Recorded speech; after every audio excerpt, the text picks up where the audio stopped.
Hello, Greg. Hi, mate. We've moved into the kitchen. I've just rearranged the set a bit, Jason. Yeah. Because this is the first episode of Tea and Toast Kitchen. Kitchen? Kitchen.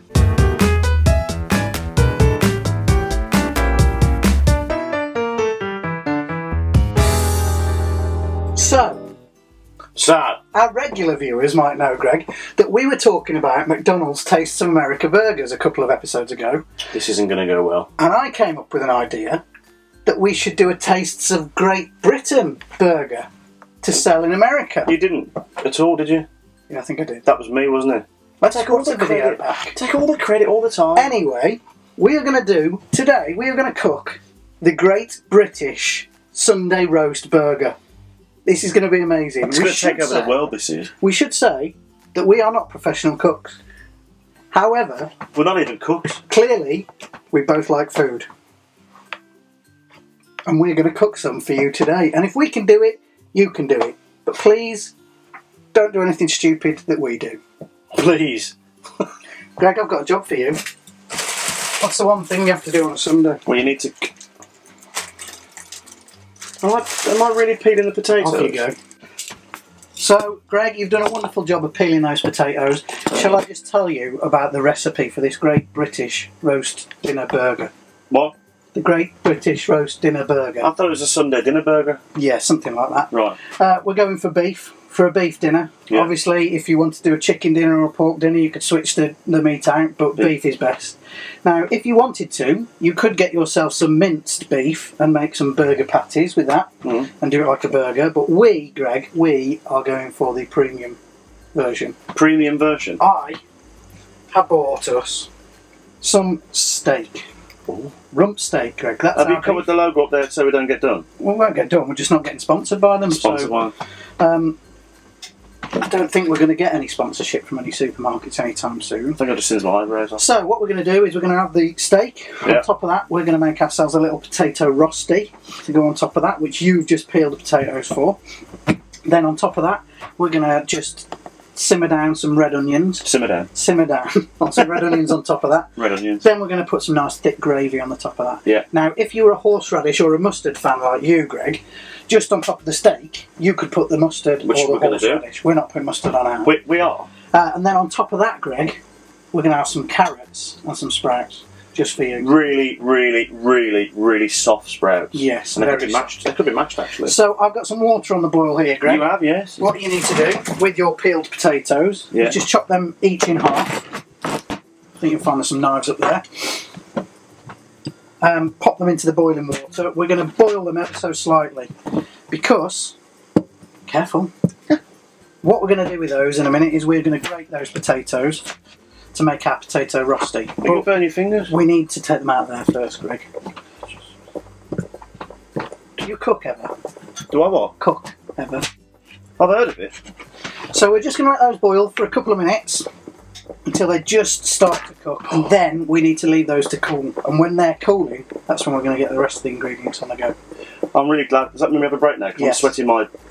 it's really hot.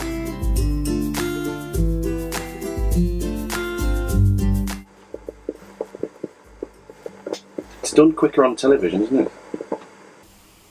Where are the potatoes gone? The potatoes? Yeah. They are now cooling, Greg. Oh, in the cooling area? Yes, they are. We've boiled them a little bit. They're cooling down now. In a moment we'll be grating those up to make our potato rosti. But in the meantime, we're going to get the main ingredients cooked for the burger, which is the meat. Are you ready for this? Yes. So we have got our lovely rump steak over here, Greg. Lovely, lovely. And I should say that we have washed our hands, of course. Now, if you like, you can trim away some of the fat from the steak, but this one has already been done because it's the finest range. So we're using rump steak. You can use whatever cut you like. As I said, you could even make yourself a burger from some minced beef or something like that, or some sliced beef if you really want to. But we're going for a premier version. This is really happening. Steak. Yes, really happening. This is Saturday Kitchen. So Greg, if you can cut that steak in half, because we're going to make 2 of these burgers. Half? Yes, exactly half. Because if you cut it one small piece, you're having the small piece. While you're doing that, I'm going to put a little bit of butter into our pan, and we are going to cook our steak. Do I need to season this? Not yet, no, we will do that while it's cooking. Okay, So here's a little bit of butter going in the pan. That's half, isn't it? Yeah, that's about right. Let's get that on the hob. Yeah. Get the butter melted. Now you need to cook your steak out however you like your steak cooked. It's all cakes with you, isn't it? It's always cakes with you. Cakes next week. So we're going to have ours. Are we doing spotted dick? Maybe. We're going to have ours rare because that's how I like mine. No, we're not having it rare. No way are we having it rare. I have mine cremated, so we're going to have it well done then. Well, you may realise, Greg, that you've just chopped it in half. So we can do yours how you like it, and mine how high like it. You already put the gin down just because we're in the kitchen. That's some lovely... Appetising. Wait.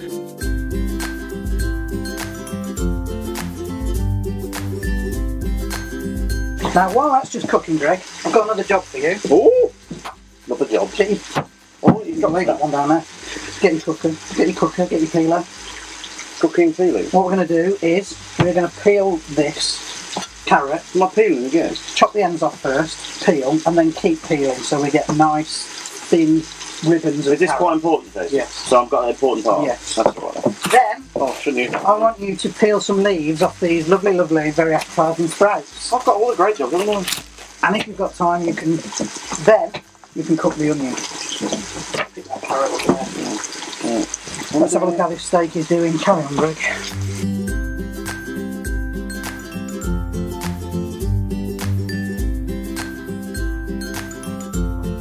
So as you can see, Greg, the steak is coming along nicely. I'm just going to season that up a little bit.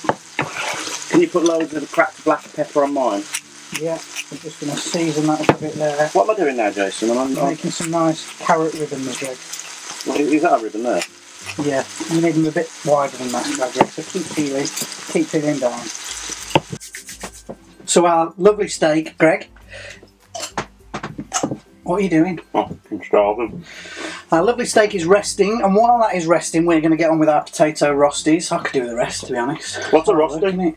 Potato rosti is a little bit like a hash brown, I suppose, but it's not formed into that hash brown shape, and we are going to make just a very plain and simple rosti, which is just going to be potato and some seasoning. Some people put all sorts of things in their rostis, but not for this, because we just want the potato flavour, don't we? We just want the potato flavour. So, Greg, yes. Can you please grate some of those potatoes for me? But is that boiling water? No, that's cold water. I'll just get the air from the kitchen. Thanks very much. Off you I go. can put my hand in there, yeah? Yes. Do you trust me? Should I? You're supposed to dampen these, aren't you, with a cloth? No, because when you have grated them, we will squeeze out the potato to get rid of the excess water. Genius. Okay, here we go. Mind your knuckles. Do I look good? Yeah. Who is Jamie Oliver? He's a very famous chef. Greg. Who can do this with his eyes closed? So you've grated our potatoes there, haven't you, Greg? Done. So what we're going to do is we're going to take a little handful of our grated potato and we're going to squeeze out any excess moisture that might be in there.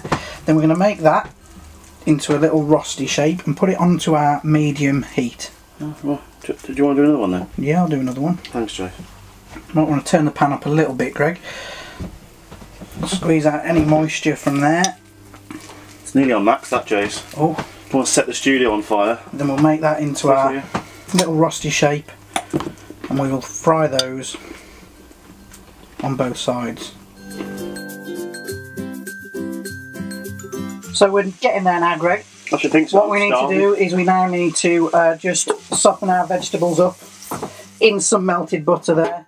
So we're going to take the sprouts that you cut earlier and we're going to take the carrots. Yeah, we're going to put them in there. They're nice and thin so they'll cook quickly.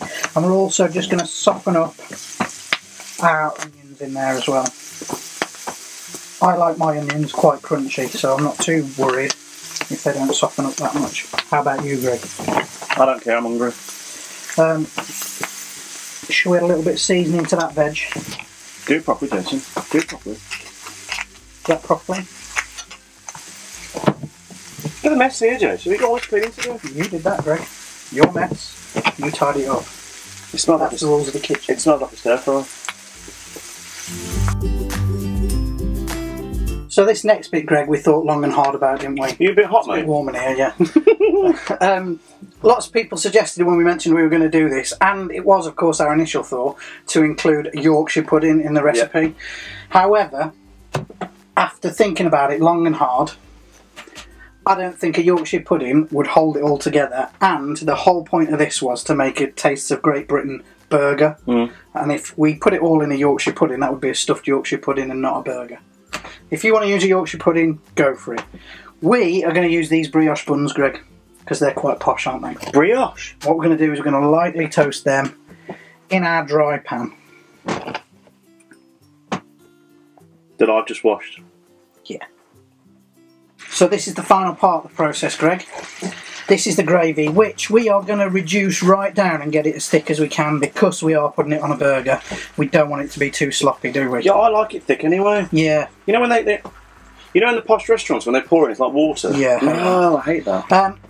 If you want to go the whole hog, you can make your own gravy. We're not having pig. We may do a gravy recipe at some point.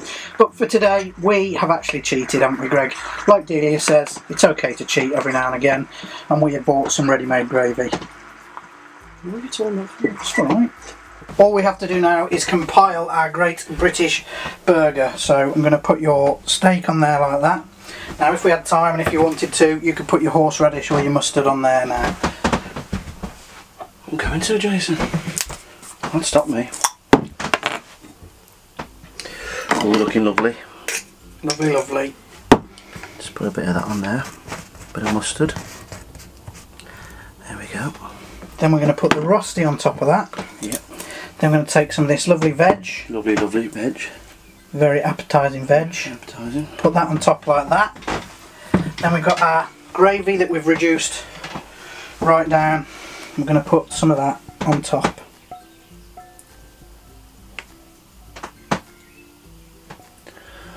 This looks amazing. Finish that off like that. There we have it. The Sunday roast. Great Tastes of Great Britain Sunday roast burger. The Sunday dinner burger. Yeah.